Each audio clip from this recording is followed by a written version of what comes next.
Hello guys and welcome to coach dot jobism. आज हम हमारी वीडियो में एक प्रोजेक्ट बनाने वाले हैं। ये हमारा मिनी प्रोजेक्ट है और हमारा फर्स्ट प्रोजेक्ट है हमारी सी प्रोग्रामिंग का। हमने सी प्रोग्रामिंग में बहुत कुछ सीख लिया है और वो सारी नॉलेज आज यूज करके हम ये कैलकुलेटर बनाने वाले हैं। ये हमारा एक पूरा वर्किंग कैलकुलेटर है जिसमें हमारे साइंटिफिक ऑपरेशंस भी होते हैं। साइंटिफिक ऑपरेशन जैसे power, factorial, square, square root. और इस कैलकुलेटर का एप्लीकेशन आपको मैं रन करके दिखाता हूँ और इसमें आपको पता चलेगा कि कैसे ये कैलकुलेटर रन होने वाला है। इसमें ये बोल रहा है वेलकम टू साइंटिफिक कैलकुलेटर और यहाँ पर press 0 to quit the program, enter 1 for addition, 2 for subtraction और ऐसे जितने भी हमारे ऑपरेशंस हैं सारे हैं। यहाँ पर पावर कर सकते हो, फैक्टोरियल कर सकते हो, स्क्वायर, क्यूब, स्क्वायर रूट, कुछ भी कर सकते हो। जैसे अभी मैं सीधा 10th ऑपरेशन आपको स्क्वायर रूट करके दिखाता हूँ। तो आपने 10 एंटर करा तो यहाँ पे आ जाएगा enter the number you want the square root of, और आप डाल लो यहाँ पर 4 लिख लो तो 4 का हमारा स्क्वायर रूट आ जाएगा। The square root of 4 is 2। और ऐसे ही हम कोई और ऑपरेशन भी करा सकते हैं। इसके बाद इसने सीधा पूछ लिया आप दूसरा कौन सा ऑपरेशन कराना चाहते हो। तो अभी हम कोई ऑपरेशन नहीं कराते, हम चलते हैं अपने प्रोग्राम पे और समझते हैं उसे। अभी आप 0 करके इसे क्विट कर लो तो ये क्विट हो जाएगा और अब हम अपने प्रोग्राम पे चलते हैं। तो यहाँ पर हमारा काम है कि इसे समझना है कैसे हम करेंगे, और आपको भी ये प्रोजेक्ट बनाना है तो मैं आपको सारे स्टेप्स बताऊंगा कैसे आपको करना है और सारा लॉजिक भी समझाऊंगा। तो मान लो यहाँ पर सबसे पहले आपको करना क्या होता है, यहाँ पर सबसे पहले आपको लाइब्रेरीज ऐड करनी होती है। अभी आप stdio.h ऐड कर लो और अभी इनके बारे में मत सोचो, ठीक है। आपने ऐड कर लिया, फिर आप मेन फंक्शन बनाते हो। मेन फंक्शन आप बनाओगे तो मेन फंक्शन में क्या होगा, सबसे पहले आप प्रिंट करोगे welcome to the scientific calculator. और यहाँ पर 2 बार टैब स्पेस दे रहे हैं हम, ये एस्केप सीक्वेंस \t करके हम टैब स्पेस दे रहे हैं 2 बार। फिर ये थोड़ा बीच में आएगा और उसके बाद हमने 2 बार \n को यूज करके लाइंस को ब्रेक किया और उसके बाद हमारे पास क्या आया। अब हमें क्या करना है, अब हमें यहाँ पे पता है कि हमें बहुत सारे ऑपरेशंस में से कोई एक करवाना होता है। एक कैलकुलेटर ऐसे ही काम करता है और हमें यहाँ पर काम मिला है कि उसमें कुछ साइंटिफिक ऑपरेशंस भी ऐड करानी है। और वो scientific operations power, factorial, square, cube और स्क्वायर रूट है। तो सबसे पहले तो लेकिन हमारी अरिथमेटिक ऑपरेशंस होती हैं, वो भी इंपॉर्टेंट है। हमारी एडिशन, सब्ट्रैक्शन, मल्टीप्लिकेशन, डिवीजन। तो आप ये सारी चीजें प्रिंट कराओगे। हमने प्रिंट करा के क्या बोला, एंटर 1 फॉर एडिशन। उससे पहले क्या बोला है ये भी देख लो, enter 0 to quit the program. तो आपको एक बार क्विट करने के लिए भी होता है, आपके कैलकुलेटर में आपको बंद भी करना पड़ेगा कैलकुलेटर। तो यहाँ पर 0 कर देते हैं क्विट करने के लिए प्रोग्राम को। 1 for addition, 2 for subtraction, 3 for multiplication. ये ऑर्डर कुछ भी हो सकता है क्योंकि नीचे हम स्विच के स्टेटमेंट को यूज करने वाले हैं और उसी के हिसाब से करेंगे, वो मैं धीरे धीरे बताता हूँ। लेकिन यहाँ पर आप ये सारी चीजें एंटर करा दोगे और \n का यूज करके ये सारी नई लाइंस में आएगा। आपने ये चॉइस वेरिएबल क्यों बनाया है और ये इंटीजर टाइप का क्यों है। ये इंटीजर टाइप का इसलिए है क्योंकि हम इन सब में से कुछ एक टाइप करने वाले हैं और इन सब में से कुछ एक टाइप करेंगे तो ये इंटीजर है। और ये सारी चॉइसेस हैं तो हम वेरिएबल का नाम मीनिंगफुल बनाने के लिए हमने चॉइस रख दिया है। और अब नीचे आके हम देखते हैं,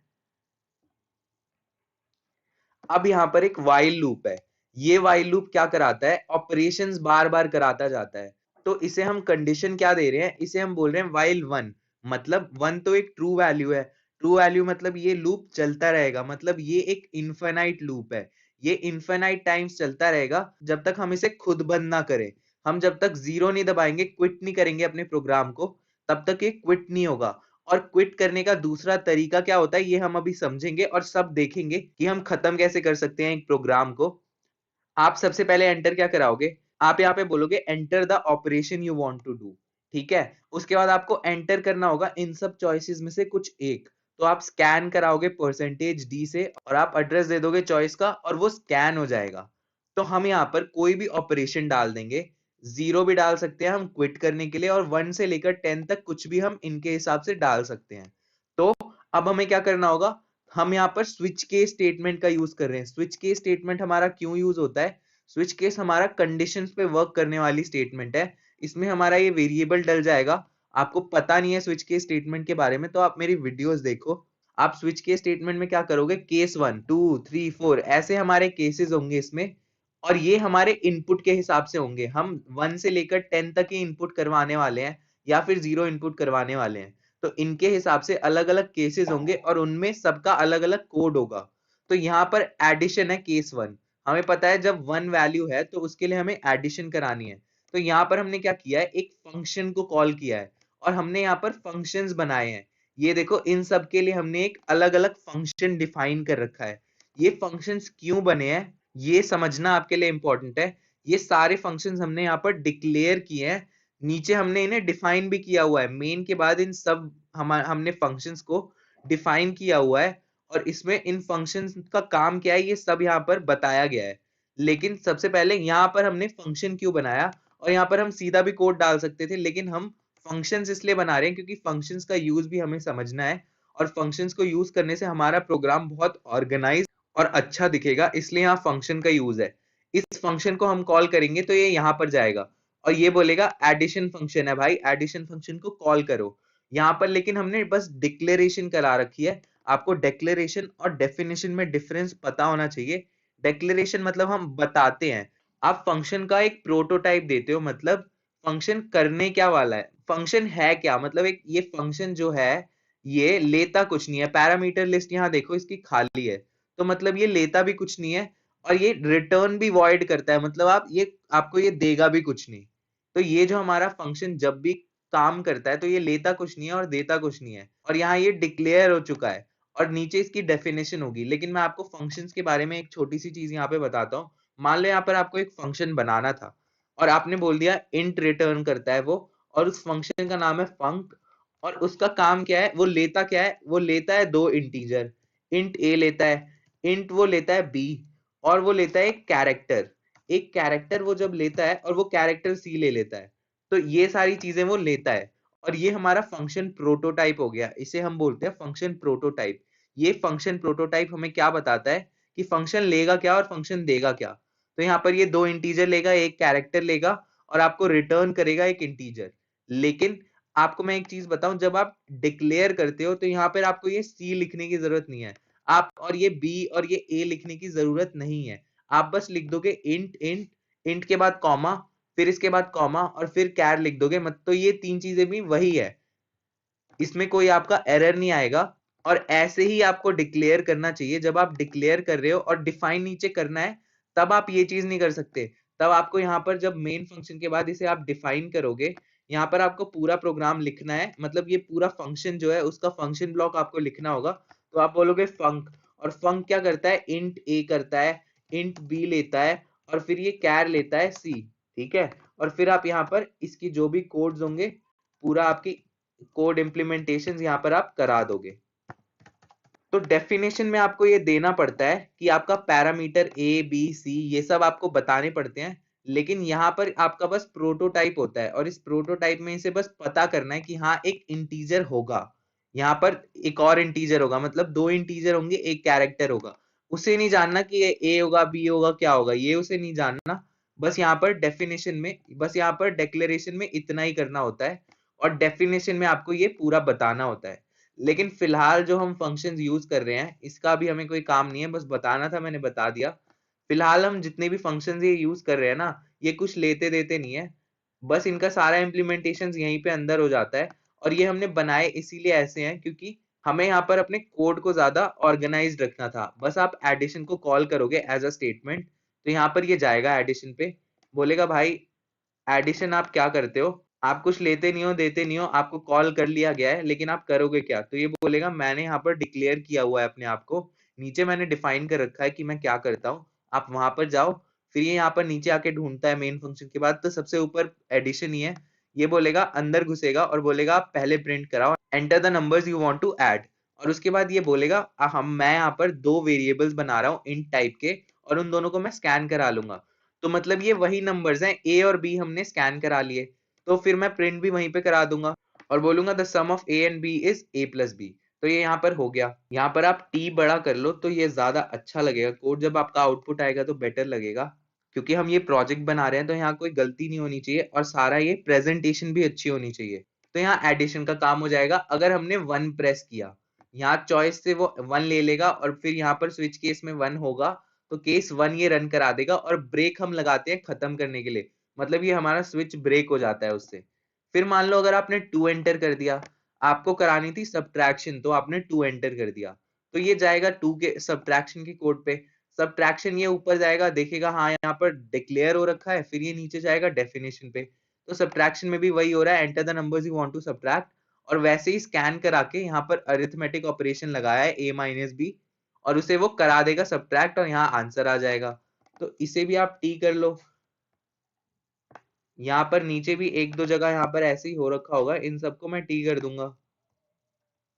और वैसे ही मान लो अगर केस 3 है, मान लो यहाँ पर, तो मल्टीप्लीकेशन का केस है वो, तो उसमें भी यही चीज होगी, enter the numbers you want to multiply, और उन दोनों को मल्टीप्लाई कर देगा इस ऑपरेशन से, और फिर यहाँ पर रिटर्न कर देगा, और वैसे ये प्रिंट हो जाएगा। और उसके बाद देखो ये डिवीजन का है, डिवीजन हमारा केस 4 है, अगर हमने 4 एंटर किया तो यहाँ enter the number you want to divide करेगा, और वैसे ही यहाँ पर ये डिवीजन भी कर देगा। लेकिन डिवीजन में हम फ्लोट कर रहे हैं, मतलब यहाँ पर टाइप कास्टिंग कर रहे हैं। टाइप कास्टिंग हमें क्यों करनी पड़ी?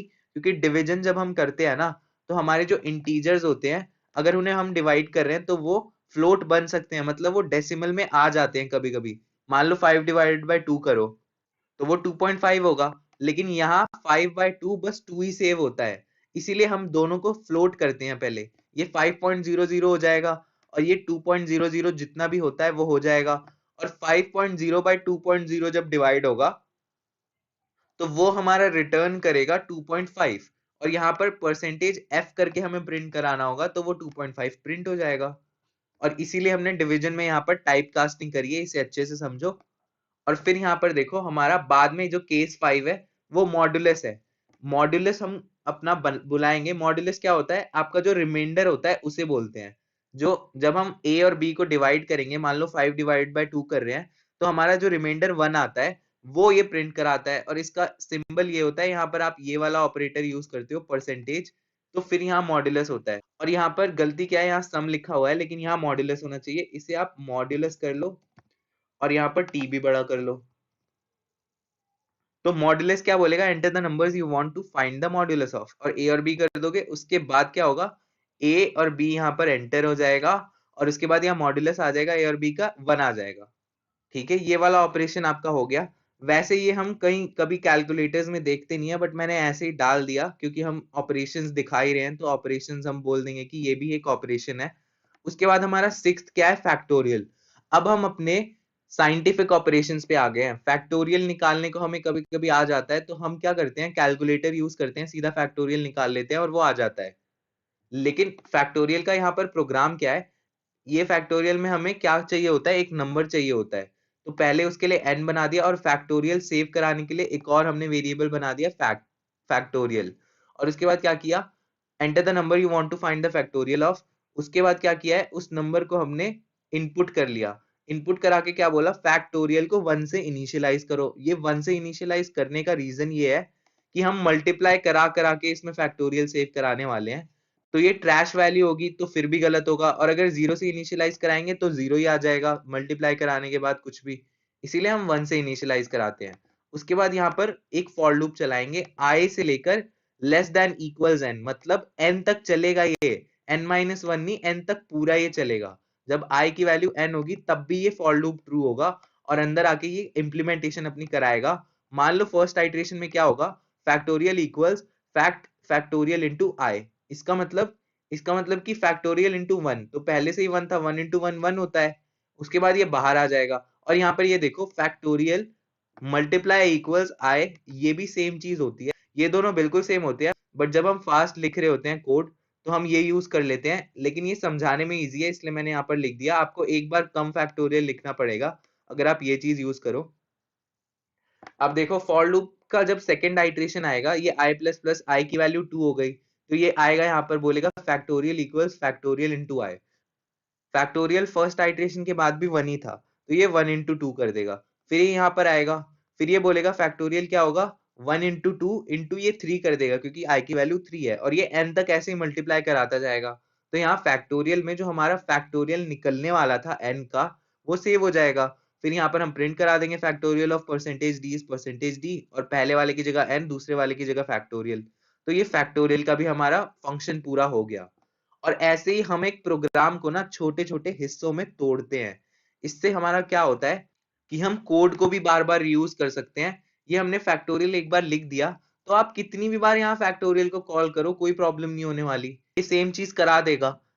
और यहाँ पर ये भी हुआ कि हमारा पूरा प्रोग्राम ऑर्गेनाइज्ड है और हम अलग अलग फंक्शंस में जाके उनका अलग अलग काम देख पा रहे हैं। सारा आप मेन फंक्शन में यहाँ पर इन केसेस के अंदर लिख देते तो आपका प्रोग्राम उतना क्लियर नहीं होता जितना अभी है। फिर फैक्टोरियल के बाद हमारा जो दूसरा ऑपरेशन है, जो हमारा सिक्स्थ केस है, उसमें हमारा यहाँ पर देखो एक प्रॉब्लम है, हमने फैक्टोरियल पहले बताया लेकिन वो सेवेंथ ऑपरेशन था और केस भी उसके लिए 7 है। यहाँ पर फंक्शंस आप ऊपर नीचे डिफाइन करोगे उससे कोई फर्क नहीं पड़ता, लेकिन यहाँ पर आपने कॉल कब किया है उससे उसको फर्क पड़ता है और केसेस आपके गलत नहीं होने चाहिए। यहाँ पर 5 6 7 जितने भी केसेस हैं उनके साथ ही अलाइंड होना चाहिए ये सब। तो हमारा 7 के साथ फैक्टोरियल था, 6 के साथ पावर था, तो हमारा केस 6 पावर है यहाँ पर। तो पावर को हम देखते हैं, जब पावर कॉल होगा तो क्या होगा। तो फैक्टोरियल के नीचे मैंने पावर को डिफाइन किया है और यहाँ पर है क्या, ये बोलता है डबल बी और डबल पी। तो दो वेरिएबल ये बनाता है, पहला बी दूसरा पी, ये बेस और पावर को रिप्रेजेंट करता है। तो ये बोलेगा enter the base and the power और स्कैन कर लेगा परसेंटेज एल एफ से दोनों को। और यहाँ डबल हमने क्यों बनाया ये मैं बताता हूँ। यहाँ पर हम पाव फंक्शन का यूज करने वाले हैं। आपको पता है पाव फंक्शन क्या करता है। पाव फंक्शन पावर मतलब हमारी एक्सपोनेंट निकाल के दे देता है हमें। यहाँ b की पावर p हो जाएगा और उसके बाद यहाँ पर ये e में सेव हो जाता है, ये मतलब रिटर्न कर देता है b की पावर p करके। और पावर फंक्शन हमने पढ़ा हुआ है पहले और ये डबल वेरिएबल्स में काम करता है, इसीलिए हमने ये सब डबल बनाया है। b को भी डबल बनाया है, p को भी डबल बनाया है, क्योंकि ये अपने डबल वेरिएबल्स के आर्ग्यूमेंट लेता है और ये फिर डबल रिटर्न करता है। इसलिए यहाँ पर हमने डबल टाइप का ही e भी बनाया है। और एक और इम्पोर्टेंट चीज जो बतानी है, पावर आपको यूज करने के लिए ऊपर मैथ डॉट एच का यूज करना होता है। आपको मैथ डॉट एच यहाँ पर इंक्लूड करानी होगी और हमने इसीलिए यहाँ पर ये इंक्लूड कराई थी।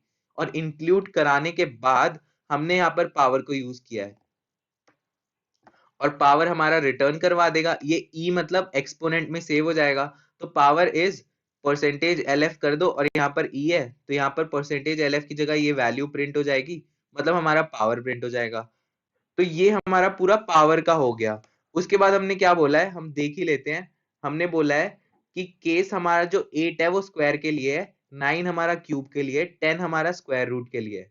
तो हम देख लेते हैं ये सारे केसेस और इनका फंक्शन। स्क्वायर के लिए हमें पता है, हमने यहाँ पे डबल बना दिया है बी और इसमें भी हम पावर यूज करेंगे। स्क्वायर होता क्या है, वो भी एक एक्सपोनेंट ही होता है। किसी भी नंबर का हम पावर 2 कर देते हैं तो वो हमारा स्क्वायर निकल जाता है। किसी भी नंबर का पावर हम p मतलब एक कोई दूसरा नंबर करते हैं तो हमारा पावर अलग से फंक्शन बनता है, लेकिन इसी चीज को हम 2 कर देते हैं तो वो हमारा स्क्वायर होता है। इसीलिए यहाँ पर क्या बोला है, enter the number you want the square of. और ये बस b मतलब इसे बस बेस चाहिए, क्योंकि पावर तो इसे पता ही है पावर 2 है, तो आप बस बेस एंटर करो और ये स्क्वायर निकाल के दे देगा और यहाँ सेव करा के यहाँ प्रिंट करा देगा the square of percentage L F मतलब b इज एल एफ और यहाँ p आ जाएगा। तो यहाँ पर हमारा ये भी स्क्वायर का भी प्रोग्राम आप समझ गए। और क्यूब भी बिल्कुल सेम होने वाला है, बस इसमें 3 होता है, क्योंकि पावर 3 कर देते हैं तो वो हमारा क्यूब हो जाता है। वैसे ही ये बेस ले लेगा, इनपुट करा लेगा। एल एफ और डबल में ये सारा काम इसलिए हो रहा है क्योंकि हम पाव फंक्शन यूज कर रहे हैं और पाव फंक्शन यूज किया है और मैथ डॉट एच तो हमने इंक्लूड करा ही लिया है तो कोई प्रॉब्लम नहीं होगी। तो स्क्वायर और क्यूब के लिए भी आपने अलग अलग फंक्शंस बना दिए। अब हमारा आता है स्क्वायर रूट। स्क्वायर रूट आपको पता है क्या होता है। स्क्वायर रूट आप 4 का स्क्वायर रूट करते हो तो 2 आ जाता है, 5 का स्क्वायर रूट करते हो तो आपका कोई डेसिमल नंबर आएगा। तो हमें वैसे ही चाहिए और डबल में हमें स्क्वायर रूट निकालना है। पॉइंट में किसी भी नंबर का हमें स्क्वायर रूट चाहिए तो हम इस फंक्शन से निकाल सकते हैं। एक b बनाओ डबल और वो क्या होगा, हमारा जो स्क्वायर रूट के अंदर आएगा वो नंबर होगा। और फिर क्या बोलेगा, enter the number you want the square root of. तो आपको नंबर यहीं पे एंटर कर देना है परसेंटेज एल एफ और यहाँ डबल है और यहाँ डबल में ही एसक्यूआरटी फंक्शन। इस फंक्शन को देखो, आपने अभी तक देखा नहीं होगा। ये एसक्यूआरटी फंक्शन क्या करता है, ये लेता है एक आर्ग्यूमेंट जो डबल टाइप की है और रिटर्न कर देता है डबल। और ये करता क्या है, ये प्री डिफाइंड फंक्शन है और ये क्या करता होगा, ये स्क्वायर रूट निकाल के आपका रिटर्न कर देता है और ये भी मैथ.h फाइल में ही इंक्लूडेड है, इसीलिए हमें कोई और दूसरी फाइल इंक्लूड नहीं करनी। और ये हमारा स्क्वायर रूट s में सेव हो जाएगा तो हम प्रिंट करा देंगे the square root of percentage L F. इस परसेंटेज एल एफ मतलब b और f। तो यही हमारे सारे केसेस होंगे अलग अलग। और एक केस हमारा जीरो है। आपको पता है केस जीरो क्या था, जब हम जीरो यहाँ पर एंटर करते हैं तो हमारा प्रोग्राम क्विट होता है और प्रोग्राम क्विट करने के लिए एग्जिट जीरो होता है। ये भी एक फंक्शन है जो stdlib.h हमारी हेडर फाइल में डिफाइंड है, हमारे stdlib.h में एग्जिट जीरो है। एग्जिट जीरो का काम क्या है? एग्जिट जीरो करता है यहाँ पर क्विट करा देता है, फंक्शन को क्विट करा देता है हमारे प्रोग्राम को। यहाँ हम एग्जिट जीरो एनकाउंटर करते ही हमारा प्रोग्राम ही खत्म हो जाता है। और इसीलिए यहाँ पर हमारा ये while वन है, मतलब ये हमारा लूप इनफाइनाइटली चलता रहेगा जब तक हम एग्जिट नहीं कराएंगे। एग्जिट नहीं कराया तो ये लूप चलता जाएगा, कभी खत्म ही नहीं होगा। और इसके अंदर ये बार बार क्या मांगता रहेगा? आपने एक ऑपरेशन करा लिया, ये बोलेगा enter the operation you want to do, फिर ये स्कैन करा लेगा आपका ऑपरेशन, फिर ये स्विच के हिसाब से केसेस रन करा देगा और फंक्शंस को कॉल कर देगा। और आपका ऑपरेशन होने के बाद मान लीजिए स्विच केस खत्म हुआ, फिर ये यहाँ पर आएगा, देखिएगा एक वाइल लूप का ये है, ये वाइल लूप के कोड में वापस यहाँ पर आके बोलेगा वाइल वन, मतलब ये तो एक इनफाइनाइट लूप है, इसकी कोई कंडीशन फॉल्स ही नहीं होगी, तो ये फिर से इसे रन कराएगा। तो आपका मतलब ये बार बार enter the operation you want to do मांगता रहेगा और ये आपसे कराता रहेगा। तो जब आपका काम हो जाए तो आप जीरो करके मतलब एग्जिट करा लोगे अपने फंक्शन को, अपने प्रोग्राम को। और एक और चीज यहाँ पर है कि कोई डिफॉल्ट नंबर गलती से आपसे एंटर हो गया, या फिर कुछ लोग जानबूझ के भी कर देते हैं, गलत नंबर एंटर कर दिया उसने, तो यहाँ पर ये चीज प्रिंट होती है। मतलब डिफॉल्ट के लिए हमेशा एक कोड होता है हमारे स्विच केस में, और उसमें हमें ब्रेक भी यूज नहीं करना होता। हमने यहाँ केस जीरो के लिए भी ब्रेक यूज नहीं किया, क्योंकि ब्रेक तो छोड़ो, यहाँ तो प्रोग्राम ही खत्म हो रहा है। स्विच केस ब्रेक करना हमारे लिए जरूरी होता है, लेकिन केस जीरो और डिफॉल्ट में हमने नहीं कराया, क्योंकि यहाँ तो प्रोग्राम ही खत्म हो रहा है। और यहाँ डिफॉल्ट के बाद यार आप ब्रेक कर भी लोगे तो ये खत्म ही होगा वैसे भी। ये इतना ये पूरा स्ट्रिंग लेटरल प्रिंट कराता है। इस स्ट्रिंग लेटरल में ये क्या बोलता है, परसेंटेज एस है ये, और ये सारे जितने भी कैरेक्टर्स हैं ये प्रिंट हो जाएंगे ऐसे ही। परसेंटेज एस की जगह एक नोट आएगा, और ये नोट हमने यहाँ पर डिफाइन कर रखा है। डिफाइन में हमने एक स्ट्रिंग है नोट, और उस स्ट्रिंग में क्या है, मजे मत लो, एंटर द वैलिड ऑपरेशन।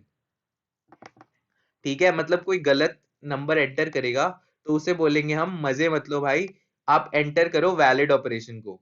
और यहाँ पर मैंने डिफाइन इसलिए किया है क्योंकि मैं दिखाना चाहता था डिफाइन का भी ऐसे यूज हो सकता है। आपने डिफाइन कर दिया, आप कहीं भी नोट को बुलाओगे अपने प्रोग्राम में परसेंटेज एस करके, तो वो प्रिंट कर देगा कि हाँ भाई मजे मत लो और अपना वैलिड ऑपरेशन डालो। तो ये हमारा डिफॉल्ट था, और ये हमारा पूरा प्रोग्राम है, इसमें अलग अलग एलिमेंट्स हैं और बहुत सारी चीजें हमने डाली हुई है। हमारी जितनी भी हमने नॉलेज ग्रैब करी है उन सबको यहाँ पर कंपाइल करके मैंने डाल दिया है, मतलब उन सबको मिला के यहाँ पर बहुत सारी चीजें डाली हैं जिससे आपको ये कंप्लीट अंडरस्टैंडिंग होगी कॉन्सेप्ट्स की। लूप का भी यहाँ पर कॉन्सेप्ट है, स्विच केस का भी कॉन्सेप्ट है, और यहाँ पर हमें एक मेन्यू ड्रिवन प्रोग्राम बनाना आ गया, मतलब किसी इनमें से कोई एक करवाना है आपको, तो मेन्यू ड्रिवन प्रोग्राम होता है, इसे हम मेन्यू ड्रिवन प्रोग्राम बोलते हैं। और इसमें हम कर क्या रहे हैं, हम एक कैलकुलेटर बना रहे हैं, पूरा वर्किंग कैलकुलेटर, और इसमें बहुत सारे ऑपरेशंस करा रहे हैं। अगर आपको एक चीज बताता हूँ, आप और चीजें इंक्लूड कराना चाहते हो ना तो करा सकते हो, इसमें कोई बड़ी बात नहीं है। आप यहाँ पर नई लाइन करके प्रिंट करा लो enter 11 for some other operation, कोई भी आप साइंटिफिक या कोई भी ऑपरेशन करा सकते हो, साइन कॉस टैन ये सारे आप वैल्यूज निकाल सकते हो, क्योंकि मैट.h में वो सब भी इंक्लूडेड होता है। कुछ भी आप करा सकते हो, और वैसे ही आप यहाँ पर केस भी डाल दो, ये केस डाल दो, यहाँ पर केस आपका केस 11 डल जाएगा, 12 डल जाएगा, तो केसेस भी आप बढ़ा सकते हो, और यहाँ पर और भी दूसरे ऑपरेशंस डाल सकते हो। कोई बड़ी बात नहीं है वो, लेकिन हमने बस इतने कराए हैं, और इसको मैं अब सेव करा के आपको अलग अलग तरीके से रन करा कर दिखाता हूँ। कोड आपका ये जितना भी होगा आपको खुद लिखना चाहिए, लेकिन अगर आप नहीं भी लिखना चाहते तो आपका जो सोर्स कोड है वो आपको डिस्क्रिप्शन में मिल जाएगा। और मेरे चैनल को भी सब्सक्राइब कर देना साथ साथ, अगर आपने नहीं कर रखा। तो मैं आपको दिखाता हूँ कि ये प्रोग्राम चलेगा कैसे। आज हम टर्मिनल में नहीं, आज हम पूरा एप्लीकेशन रन करवाने वाले हैं। पहले मैं एक बार टर्मिनल में ही रन करा के आपको दिखा देता हूँ। आप सेव कराना मत भूलना, सेव करा के रन कराना होता है। तो यहाँ पर आ गया है welcome to the scientific calculator. यहाँ पर जीरो करेंगे तो क्विट हो जाएगा, 1 2 3 4 से लेकर 10 तक आपके बहुत सारे ऑपरेशंस भी है। तो इन ऑपरेशंस को हम कैसे कराएंगे, मान लो अभी आपको पावर निकालना है, तो हम सिक्स्थ ऑपरेशन करा रहे हैं, तो ये सीधा बोल देगा enter the base and the power. ये हुआ क्या होगा मैं बता रहा हूँ आपको। सिक्स जब हमने एंटर किया ना, तो यहाँ ये हमारा प्रोग्राम होगा, ये प्रोग्राम होगा यहाँ पर कहीं पे, enter the operation you want to do, हमने सिक्स किया, सिक्स ये स्कैन हुआ है, उसके बाद ये स्विच करेगा, स्विच केस स्टेटमेंट में जाके देखेगा कि कौन सा केस है, ये केस 6 रीड कर लेगा और फिर बोलेगा पावर को बुला दो। फिर ये पावर बुलाएगा तो यहाँ ये पावर पे आ जाएगा। ये बोलेगा पावर यहाँ पे मैंने डिक्लेयर कर रखा है, आप नीचे जाके देखो यहाँ पर पावर है, तो ये नीचे जाके देखेगा डिफाइंड है और पावर का ये काम समझ लेगा। पावर का यहाँ पे काम क्या है, पावर क्या करता है, दो नंबर लेता है और यहाँ पर पहले प्रिंट कराता है enter the base and the power. तो यहाँ मैं बेस और पावर डालता हूँ। यहाँ मैं बेस डालना चाहता हूँ 3 और उसकी पावर डालना चाहता हूँ 4। तो अब क्या होगा, ये अब उन्हें पाव फंक्शन का यूज करके बी और पी को डाल देगा, मतलब बी का पावर पी करके ये ई में डाल देगा। अभी मैं एंटर कराऊंगा यहाँ पे, तो ये आ गया है, the power is 81। 3 into 3 into 3 into 3 आप करके देख लो, 81 आएगा। और ये डबल वेरिएबल था तो ये ऐसे प्रिंट हुआ है। और जब ये रीड कर रहा होगा ना, तो ये 3 और 4 रीड नहीं करेगा, ये रीड करेगा 3.00 और 4.0000। और यही ऐसे होगा। और इसके बाद क्या हुआ होगा, ये वाइल लूप है तो ये फिर से रन हो गया और ये फिर से आपसे नंबर मांग रहा है, तो आप 3 कर दो। 3 के लिए हमारा क्या था, मल्टीप्लाई था। आप 3 और 4 को मल्टीप्लाई कराना चाहते हो तो आपका 12 आ जाएगा। आप यहाँ पे 2 कर लो। 2 आप करोगे तो enter the numbers you want to subtract. आप नंबर सब्ट्रैक्ट करना चाहते हो तो आप 4 माइनस 3 करना चाहते हो, मान लो 4 और 3 करना चाहते हो, तो यहाँ पर आ जाएगा the subtraction of A and B is 1। अब यहाँ पे मैं एक और चीज आपको दिखाना चाहूंगा। आपने ऑपरेशन की जगह 4 और 5 ऐसे एक साथ डाल दिया, तो यहाँ पर ये बग है, यहाँ पर कुछ प्रॉब्लम आ जाएगी। यहाँ पर पहले आपको बोल दिया enter the number you want to divide, आप 3 डालोगे और यहाँ 4 डालोगे, तो यहाँ आंसर कुछ और आएगा। मतलब 3 डिवाइडेड बाय 4 1.66 तो नहीं होता, लेकिन वो 5 डिवाइडेड बाय 3 होता है। वो 5 को आपका पहला नंबर रीड कर लेगा और 3 को आपका दूसरा नंबर रीड कर लेगा। उसने 4 रीड किया आपके ऑपरेशन के लिए, मतलब चॉइस के लिए। और फिर उसके बाद इसने 5 को क्या रीड किया होगा, आपका जो पहला नंबर था डिवाइड में, डिवाइड फंक्शन के अंदर वैसे रीड कर लिया होगा। तो ये गलती आप मत करना कभी। और उसकी वजह से यहाँ पर देखो क्या हुआ है, यहाँ पर गलती क्या हुई है, यहाँ 3 तो उसने 5 डिवाइड बाय 3 कर दिया, मान लो 5 डिवाइड बाय 3 क्या हुआ, 1.667 आ गया। अब करके भी देख लो। उसके बाद ये जो 4 था इसका क्या हुआ, इस 4 का इसने खुद ही रीड कर लिया enter the operation you want to do में। और enter the operation you want to do में 4 खुद से ही रीड हो गया। और खुद से रीड हो गया तो यहाँ पर ये खुद आ गया enter the numbers you want to divide. मतलब हमारा जो फोर्थ केस था ना वो रीड हो गया है, मतलब फोर्थ केस चल गया। और फोर्थ केस में हमें पता है हमारा डिवाइड ही होता है, तो इसने फिर से डिवाइड के लिए मांग दिया, नंबर हमें एंटर भी नहीं कराना पड़ा, ये खुद ही आ गया। तो ये अगर यूजर कोई प्रॉब्लम करता है तो ऐसे होता है सी प्रोग्रामिंग में, खुद ही ये रीड कर लेगा। ये पहला नंबर स्कैन करेगा, फिर मतलब ये स्पेस है तो मतलब अब दूसरा नंबर स्कैन करने लगेगा। आप 45 करोगे तो क्या प्रॉब्लम आएगी, पहले मैं ये डिवाइड कर देता हूँ। 5 और 3 फिर से आप डिवाइड करा दो तो 1.66 आ गया। आपको अब नया ऑपरेशन कराना है, तो मान लो आप 45 साथ में कराओगे ना, मतलब कोई स्पेस देके नहीं, तो ये क्या रीड करेगा, ये डिफॉल्ट करेगा। क्योंकि 45 ये as as one number read करेगा, ये एक इंटीजर है 45। और 45 का कोई केस ही नहीं है, तो ये डिफॉल्ट रन करा देगा, मजे मतलब एंटर द वैलिड ऑपरेशन। फिर आप एफ कर लो, तो यहाँ पर ये प्रॉब्लम हो जाएगी क्योंकि हमने एक कैरेक्टर एंटर कर दिया और हमारा पूरा प्रोग्राम ये इनफाइनाइट लूप बार बार चलने लगा। तो यहाँ पर कोई कैरेक्टर एंटर मत करना, कोई इंटीजर ही एंटर करना, नहीं तो फिर प्रॉब्लम हो जाएगी। इसे आप किल करो। और यहाँ पर हम देख सकते हैं कि हमारा जो एप्लीकेशन है यहाँ पर वो भी रेडी है। आप कुछ भी यहाँ पर करा सकते हो और इसको बड़ा करके आप देख लो। और ये हमारा फर्स्ट प्रोजेक्ट भी है, ये हमारा मिनी प्रोजेक्ट था जिसमें हमने साइंटिफिक कैलकुलेटर बनाया और सारी चीजें हम करा सकते हैं यार। 10 कर लो, 10 में आप स्क्वायर रूट करा सकते हो। आप 8 का स्क्वायर रूट करा लो तो यहाँ पर पॉइंट में आ जाएगा 2.8284। और आप, मैं ये चाहूंगा आप सारे ऑपरेशन करा के देखो यार। और आप यहाँ पर अब जीरो से क्विट कर लो इसे, आपका क्विट हो गया प्रोग्राम। और ये आपका कैलकुलेटर का पूरा प्रोग्राम था। आई होप आपको सारी चीजें समझ आई हो। यहाँ पर ये the window is no longer responding, ये क्यों हुआ, क्योंकि हमने यहाँ पर इनफिनिट लूप बार बार वो रन हो गया था और उसकी वजह से हमारा प्रोग्राम क्रैश हो जाता है, तो इसे हमने रीओपन कर लिया। तो गाइज आई होप आपको पूरा समझ आए हो। और आप कोड देख के इसे अच्छे से समझो, आप कोड खुद टाइप करोगे तो भी आपके लिए बहुत अच्छा होगा। आपने सोर्स कोड डाउनलोड भी कर लिया, आप उसे पूरा पढ़ो और खुद बनाने की कोशिश करो इसे। जब आप खुद बनाओगे तब आपको और अच्छे से चीजें समझ आएंगी। और फंक्शंस बनाना, खुद से उन्हें डिक्लेयर करना, डिफाइन करना और स्विच केस का यूज आपको समझ आएगा, ब्रेक स्टेटमेंट यूज करना, यहाँ पर डिफाइन का भी यूज करना मैंने दिखाया है एक स्ट्रिंग बना के, और अलग अलग लाइब्रेरीज ऐड करना, ये सब हमारे लिए इंपॉर्टेंट होता है। इसीलिए ये पूरा ओवरऑल एक प्रोग्राम था जिसको हमने प्रोजेक्ट के फॉर्म में दिखाया है, और ये आपको एक एप्लीकेशन भी यहाँ मिल रही है कि आप एक कैलकुलेटर ये प्रेजेंट कर सकते हो कहीं। और प्रोजेक्ट्स ऐसे ही होते हैं, आपको कोई काम दिया जाता है, बोला जाता है कि हाँ जी आप ये चीज करो, ये आपको बनाना होगा, ये इंक्लूड करना होगा, और आप ये सारे फंक्शंस बना के उसमें इंक्लूड करोगे और उसे बनाओगे पूरा, और हमारे क्लाइंट की डिमांड के हिसाब से ये होता है।